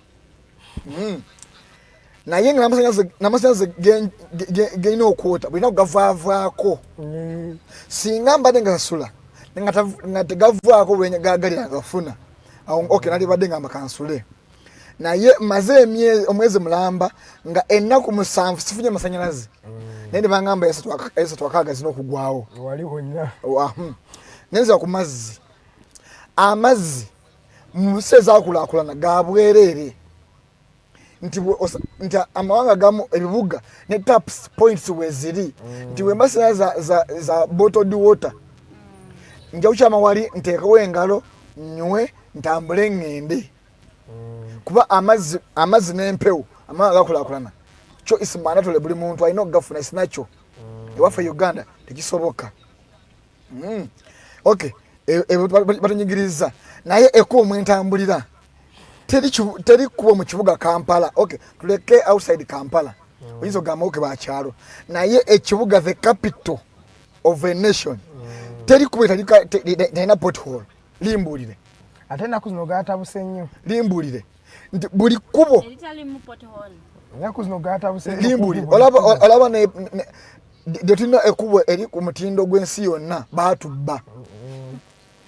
bypass yekubo ekyasinze okuba expensive mu nsi si Africa si East Africa mu nsi yonna kitegeera ogwo musolo gwange naye nga bannabyabufuzi bo nina omu nga nkyali mu field naye discussion ya mmwe nababiri mugamba bannabafuzi mulowooza obuzibu bwa Uganda politics. By the way ekyo kiyinza kubasuubuzi be Uganda nentuka n'okugamba bawumba tuutu oba tebategeera oba anti ngambye nentuka n'okulowooza nti oba mbasi bavumye naye oba olunaku lwetukira ku makya netumanyanga politics yafuga byonna lwetuzuukuka mugenda kalakasiza eri fetubeno yafuzi naye nga birabide nti edduuka lyange naye nga emisolo abaitamingi nga basasula emmeka bannabyabufuzi munabyabufuzi gweyagala akutegeerera emisolo tayimanyi na bya misolo talina na economics wadde gwamanyi talina na business lesson gye yalayiseemu naye gweyagala akutegeerere ate bwobooza mbu byabufuzi not until nga buli department yenyigide mu nsonga y'obukulembeze bw'eggwanga tugenda kufuna mirembe ensonga nalanze ekiyinza ku misolo nina emisolo gye simanyi oba gigasa ki as you earn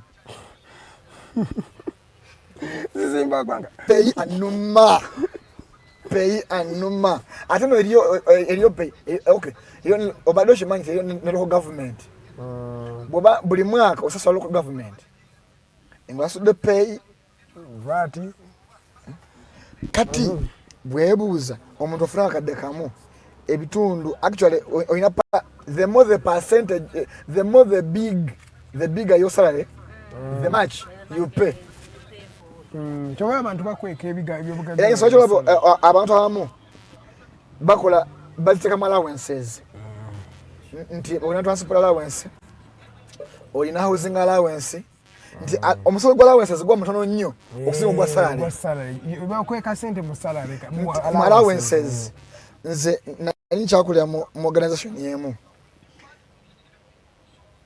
you are any kizula nga musolo nga tufuna musolo mungi mu Walanzi ne batekako etteeka tizonna muzikyuse museke omusaala kati guteka musedeze omwezi bwanga wadde mu transport allowance wa mtwalo 10 housing allowance wa mtwalo 10 medical allowance wa mtwalo 10 bigatta ku musolo then kati wali bajje bakoleki batakisinge naye nze wano e Uganda obuzibu bwaffe bwonna bukyali ku mulugube bw'abantu baffe batusindika yeta first of all MP taswa musolo bo be exempting ateteri era ngo okufuna obuzibu bagambe ndi musolo gwabwe bagujeko omusala gwabwe ujeko musolo edebeti yali evuddeyo koko naye bakuba emmeeza ne bagamba fe abaziika simanyi fe ababika simanyi fe abazimentana simanyi ebitabagasa bo baagala nze nsasule actually eriyo omupyomo yangamba iPad zaffe but internet naye nga yabwerere omusolo baali tebagala gusasula ogwa OTT naye nze n'olwaleero eriyo omupya agamba nze sasula ngo OTT naye nga MP naye ayagala omuntu wa bulijjo omunkuseere owaffe mayuge wansi yafuna milioni 35 olitakola nga asasule OTT yamasulira omusolo naye nga ye afuna obukadde 3 tagala sasula musolo tasasula OTT baba iPad za bwerere bwatuka ku parliament wifi ya bwerere bwavaayo amafuta ga bwerere bwafwa bwafirwa aina percentage emuziika MP omwoyo agende bweru ticket tasasula bwerere anaye ayagala omunkuseere tulabi ate bakituukaawo osanga aba NUP aba FDC aba UPC aba DP aho bonna NRM jireke naye abasigadde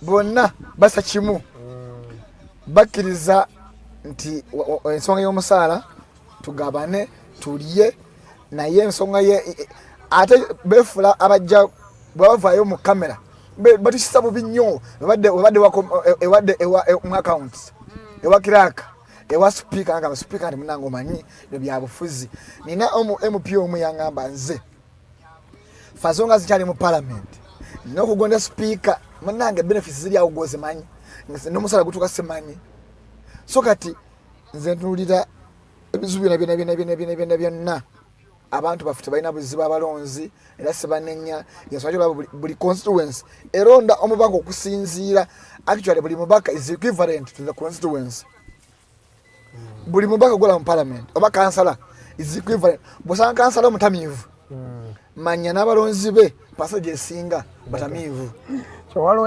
ayita dikula ngomanya n'abalonzi badikula nabo badikula nze nkubuulira eriyo abaka yensonga abaka njakuba ekyokulabirako campus central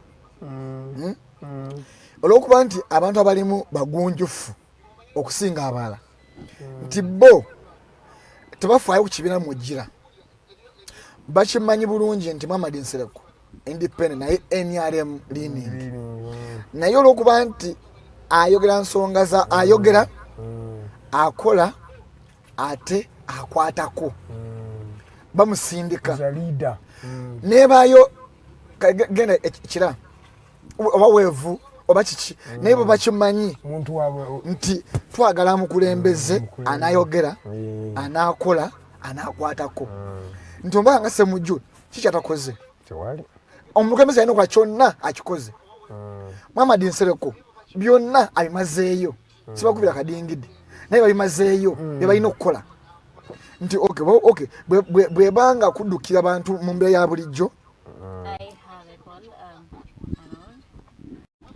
Farida, call. Hello, good morning. Talk to Farida. Hello, good morning. How are you? I'm good. My name is Julie from Tinda. I wanted to comment on those MPs that we elect. Yes, Julie. They're just useless. They just go to occupy space in the parliament. Those people are just annoying. You please talk about them. I even wanted to mention their names. You can mention a but few I'm of just them. keeping quiet. They're just sleeping. They're not doing anything. The taxes are high. They're not doing anything. They're not even talking about them. Okay, thank you for calling in. And thank you for those are owulira obulumi n'obusungu n'ennaku ebiri abantu balina kinakugambye wali Farida nti otuuka ku bintu ebikwatagana ku bantu, that is when you feel, because kati abantu bagenda vayo kwa kibakwatako waliwo okuba kibooko n'okuba omunamawulire bakitebi mukwatako naye kati kasi totali kukwata ku wallet ye kuba bali batakisinga bali bagakutakisinga is a withdraw from a bank, like sente zojja mu nsawo yo nazo bagala kujjako ka percentage unscrupulous nti amazima abakulembeze baffe tebatwale kyetulina kufuna. Kati olaba omukubi w'essimu yava mu mbeera agambye akoze kigambo nti tebalina mugaso, like omugaso gwa mutono, their use is less. Bagenda kwebaka tabavumye naye bw'otunuulira ekibasindisa nekyebakoze omugaso mutono okusinziira kwebalina okukola. Kituufu, a lot of potential but given small. Saawa zino ababaka bali mu kusharinga sente z'abasipiika. Teri nalowooza nti oba balina n'abalonzi eri abako abamu beewose olwategedde nti tebalina petition tebabavunaanye mu kooti bafunye looni basenguse mu constituency n'ababaka bataano nga bamulondera mu constituency endala leero constituency endala nze nkugambye n'abataano ono mu Kampala mulimu tugambe mu Kampala waneno mulimu already nga yasenguse yafudde mu constituency ye yani Kawempe omu Kawempe yasenguse ngambye Kawempe ina bempe babiri bube manyi yasenguse nadda kira sente tejaso okufitinga mu constituency honorable mwe mwamulonze tejaso bafitinga mu bakisanti andi juge etekali mukiriza osokusula wala okay eriyo emvugo sasanti weka bongo bwafuna amake Kampala fine kubanga abali wala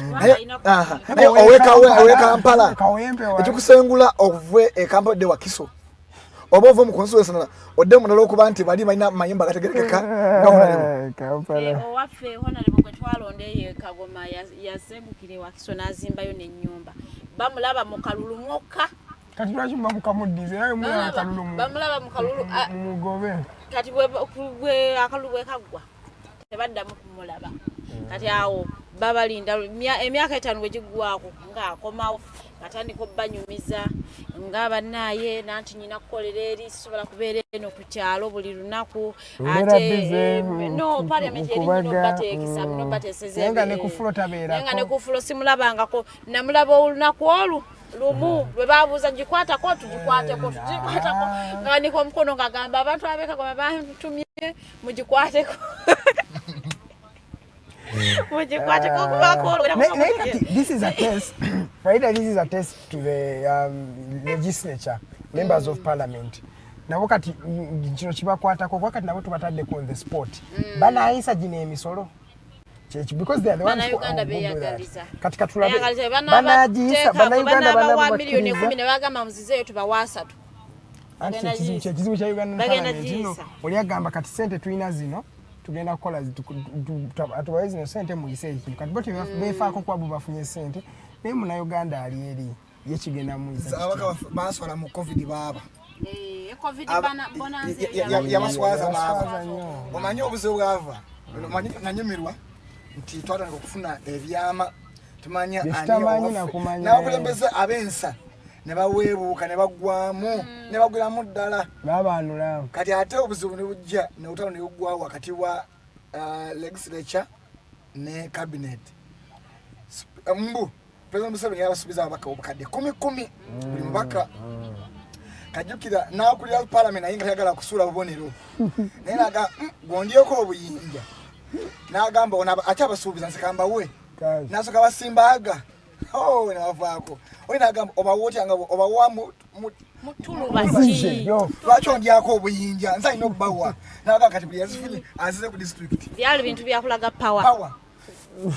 amazima abaka bafaswa omuna agamba zoba ngom parliament bango naye bukadde omekano ukadaga sijazizayo simanyi biki fa abazika fa abaguli abantu emmere no musala gwafuna buli mwezi gusinga ogwo naye omanyi mama wange yangambanga okumanya embeera z'omuntu omutuufu okumanya nga Arnold omutuufu mulimi engenjala then olete emmere nga waliwo abantu nga bataano olimanya Arnold omutuufu engeri gyaluukaniramu gyagwirubana gyagwa mu mmere yejja kifaananyi ky'oyo omuntu omutuufu okulya yejja kifaananyi ky'omuntu ekituufu nyiza okwebikako wano wali ffenna nteesa bulungi njogera bulungi naye enjala ng'ennumye nga tuli abantu bangi reaction yayo ku mmere eri etya oyo omuntu omutuufu so n'ababaka baffe aba parliament baatulaga nti bagenda tuteeseza naye omulugube okulya obuluvu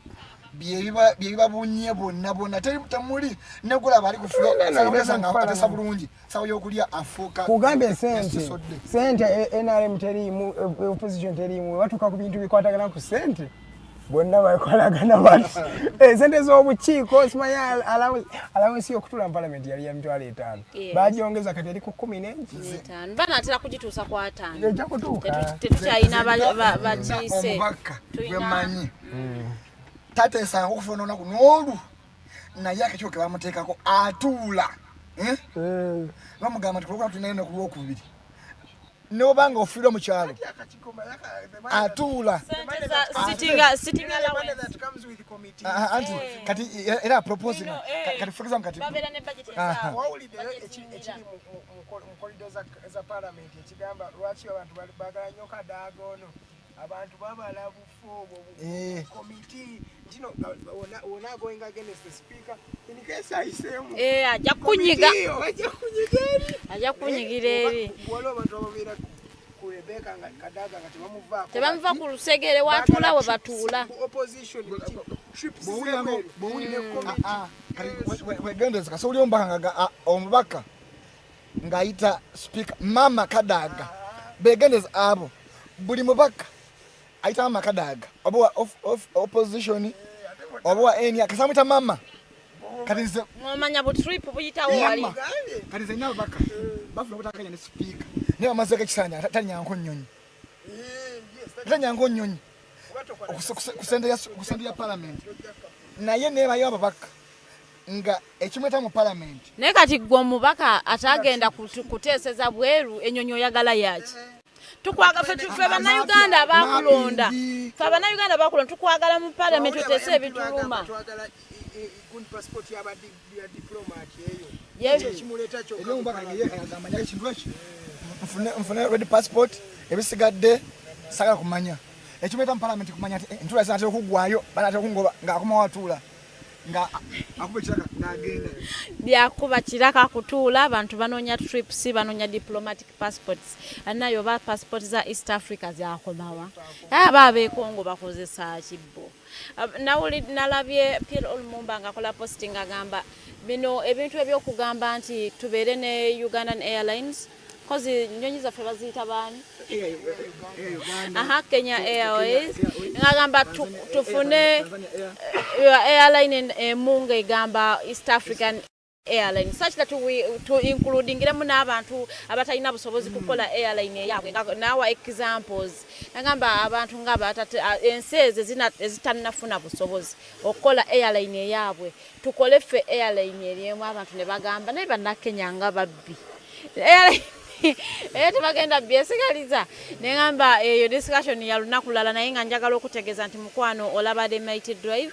We are live on Facebook. Our page is the Alternative Uganda. Bwoba tusobodde kutulaba osobola ogenda ku YouTube show egenda kubeerayo mu bujjuvu era YouTube tuli the Alternative Uganda and on Twitter we are the Alternative Uganda. Studio line at 0789 017 145. Osobola tukubira munange nawe n'owendowoozayo ku bigenda mu maaso mu ggwanga nawe n'oteesa nga Julie bw'agambye ye Julie mu ddoboozi lye ne tooni gy'akozesezza ng'osobola okumanya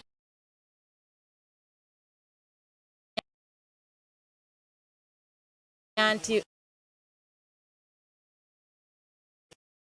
ali ekinyiiga abantu musanvu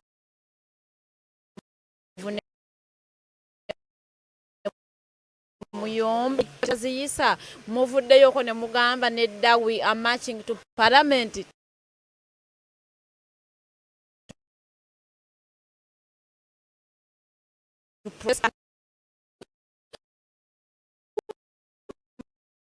mira mukumanya teseyo nnyo ebirowoozo okumanya kati former presidential candidate nga zaawo ngamba bannayuganda oba mwakola okusalawo okutuufu wamma sibeebaza naye ng'ate twalibadde tutunuulira nnyo priorities nnyo ebintu bwe bibeera bingi ononyamu priorities olowooza saawa eno yandisabye ripooti oba yanditunuulidde zino biru ze bateeka ku baana abasomi abali online nga bagenda bakyajinga data ng'ate balina okusoma bali ku online kubanga zino lessons zigenda mu maaso newe yatandibadde covid tubadde nga n'abaana basoma long distance learning nga basomera online kati abo bw'ovaayo n'osaba ripooti saawa eno ey'omuntu gw'atali musawo toli taata wa archbishop toleki ffe tugamba nedda watuyiyeeyo ffe ng'abaakukkiririzaamu awo oba watuyiyeeyo naye nga mu dakiika zaffe ezisembayo I have youths in the studios tugenda kuba twogeramu ko katono 5-10 minutes tugenda kuba genda kudde eno mu kibozi kyaffe ekyabavubuka why are relationship not lasting nowadays You're talking to the right person. He is single meaning he was in a relationship Edgar. No, Edgar, when it is a girl, they say, do you have your virginity? But if it is a man, your penicity. Do you have your penicity? Of course not. Why are relationships not lasting nowadays? Especially among the youths. Especially among the youths. As I told you, Ugandan settings, everything has been monetized. And sadly, it has even reached an extent of the families what background is like relationships everything has been monetized. Edgar the Farida abantu beyagala ninga tayagala muntu because of their money you know amwagalanga Farida wamulabye ne Farida these days it's not only on the side of women because people say women have money. Even boys are looking for women who have money. Even now men are looking for women who have money. And Chava core basis of a relationship. What was the core basis of a relationship as God created it? Relationships were meant to be between a man and a woman just because of love. Yeah, true. These days, additional. You have no right to date. You know, like you don't have any right to date because women will want you to take them to the fancy restaurants, to those nice places. And at the end of the day, these days birthday showers, everything has a shower. Kati omukyala care your love wajirabya under the dependence of money. Obato innocent to bana love, which has brought a challenge. Nti oli aja kujja kulwa sente, but things don't always last. Sometimes you might have the money. When you met this person, you had the money. And what should really matter in a relationship? Love, that's what I'm saying. Singa abantu tuddayo ku musingi guli ogwasookera ddala tugamba I'm in love with Farida. Because I love her, I'm sticking with her. Whether she's what, whether she has money, whether she's broke, whether she's what, zemwagala. That is the monetization everywhere. Even relationships have been monetized. That is Edgar's view of why relationships are not working. Arnold, why do you think relationships are not working these days, especially among the youths? I know you are a married man. First of all, I'm blessed. Okay, nali mufunyeko. Nali mufunyeko. Naye ndowooza mpezezza emyaka gyange ndowooza nga 10 nga I'm stable nti tufuna obutakanya bubeera mu relationship naye ne bugonjoola nti n'olunaku lwe nali ngezezaako okugenda wabweru like jampe no like twayawukana like nakati n'olusuku lwaleero we are still friends. Why do you think relationships one, it's okay that we are not shaped for relationships. We are shaped for what? Flings. We are shaped for gifts. Fenna, both women, men, and men. Is it wrong to gift someone you No, it's not. But omanye bitu byanjawulo eriyo demanded gift and appreciation like eyo ekyabo kyenkuwa mu kwagala out of love, out of passion, out of affliction, nebayo ekyabo kyenkuwa because you want it. There's a difference. Nene okumanya nti nemanya ya mudde wakiza tompa kisekira nti nebe okumanya nti Farida weakness ye eriwa manyinzi nagwa mukwano so nemanya Farida magala coach Farida magala coach she's disciplined, well behaved, articulate and bright kisekira intelligent nemanya nti magala ko aizo kubanga musiufu sijja mudimani nga bakishonyira nga abalala no kwa yuko sazeo kwa na miafa kati nabira magala ko. What is stopping you from looking like this other person? Nze byenjagala shouldn't supersede byesagala.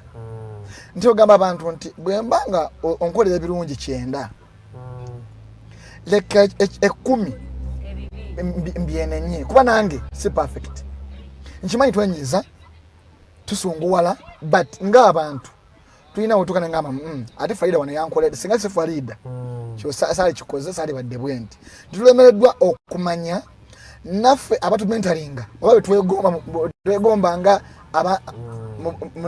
abakulu baffe tebafumbo osanga single mother yali mukubulira omwana abere mu bufumbo osinga singo senga senga gwali badde ogamba nti ng'omwana oba kojja oba taata nga agamba ebikazi bisiru kitegere naye agamba mutabaniwe agamba mutabaniwe ali mu bufumbo naye nga awoza ebikazi bisiru naye nga ebikazi bisiru ne maama woono omwana amuzaalira gulowooza nti omwana we ye mugezi kati naye omutereddemu.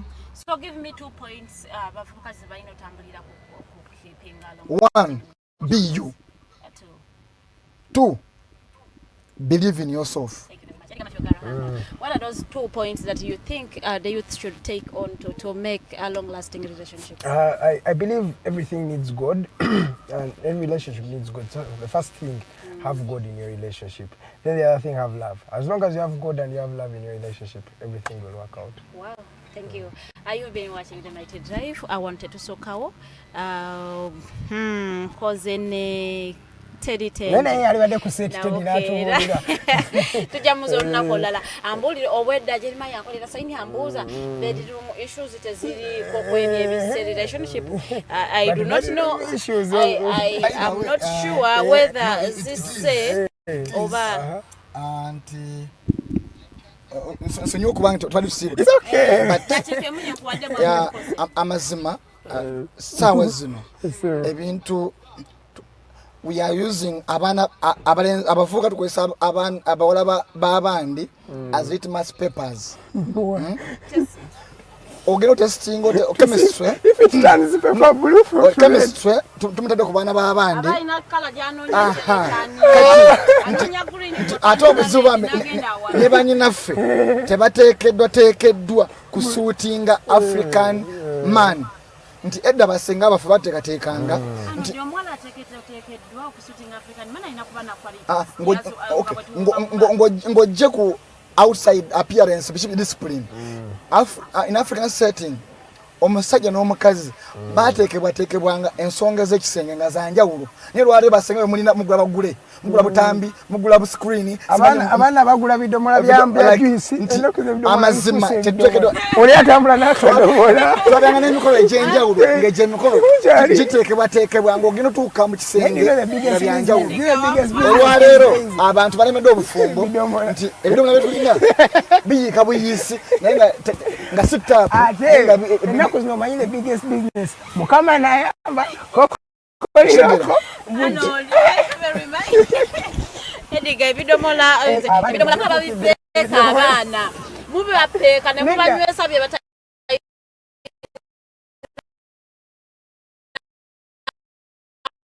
Ugandans mubadde bagenyi balungi ab'olunaku lwaleero mwebala ate kuba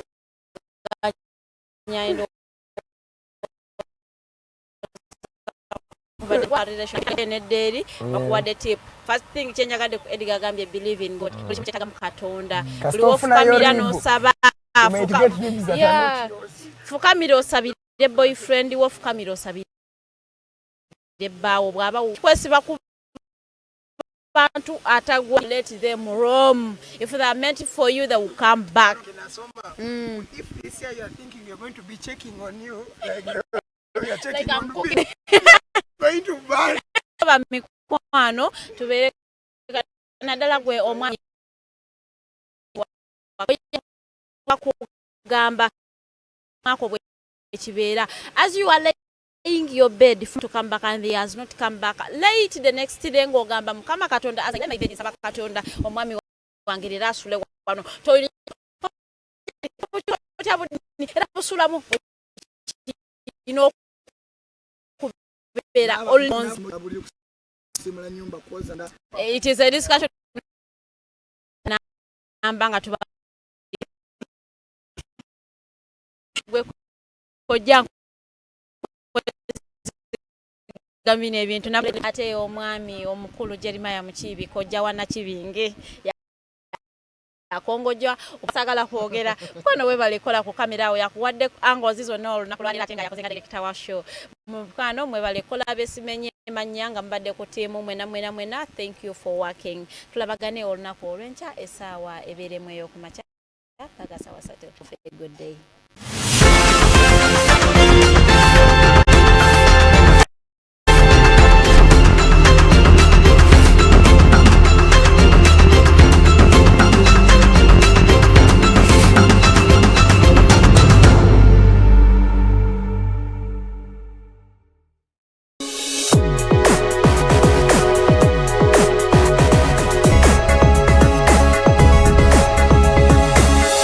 Alternative Dig Talk. Real issues, real talk.